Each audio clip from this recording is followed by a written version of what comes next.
Good morning guys. For today's video nga, pupunta tayo sa Pampanga. Time check 4:03 ng umaga. So let's go.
Makalipas ang 2.5 oras guys, nakarating din tayo dito. Ito nga pala yung mga kasama natin, sila sir.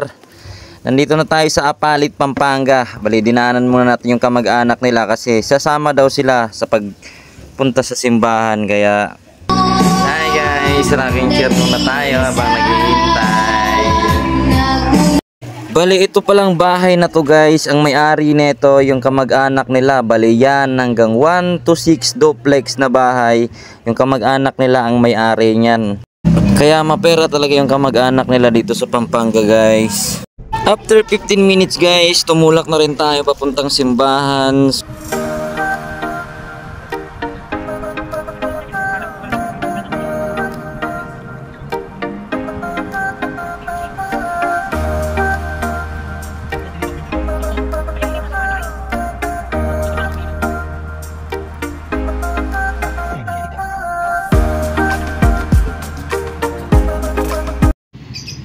Matapos ang 5 minutes guys, nakarating din tayo dito sa may St. Peter Apostles Parish dito sa San Juan, Apalit, Pampanga.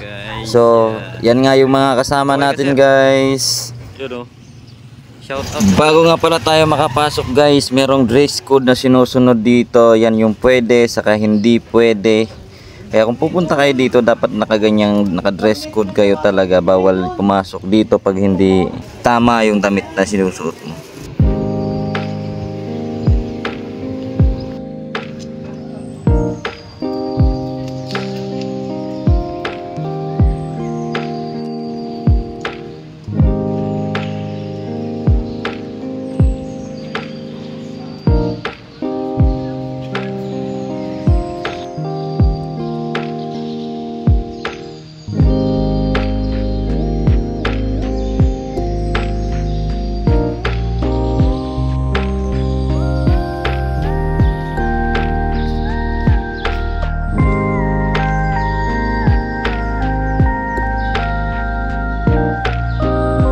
Kung nakaabot man kayo dito sa video ko na to guys, don't forget to like and subscribe our YouTube channel, G Cholera Vlog. Saka huwag nyo rin kalimutang i-like and i-follow yung Facebook page natin na Montix TV. Maraming salamat sa suporta nyo. Sana tuloy-tuloy pa rin yung suporta nyo. Alam nyo naman na baguhan pa lang ako dito sa gawain na to, pero hindi ako susuko guys, tuloy-tuloy lang to. So ingat and God bless.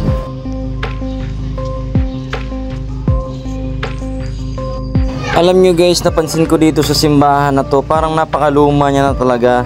Hindi hollow blocks ang ginamit dyan, parang malalaking bloke na parang sinaunang mga materialis na ginamit pa.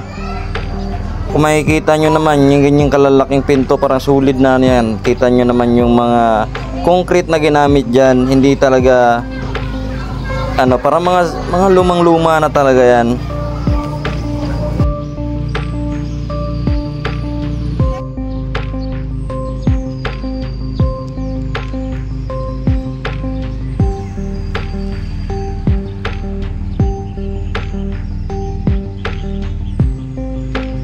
So hanggang dito na lang guys. Maraming salamat ulit. Thank you for watching sa inyong lahat. Mag-iingat sana kayo sa lahat ng biyahe natin. God bless.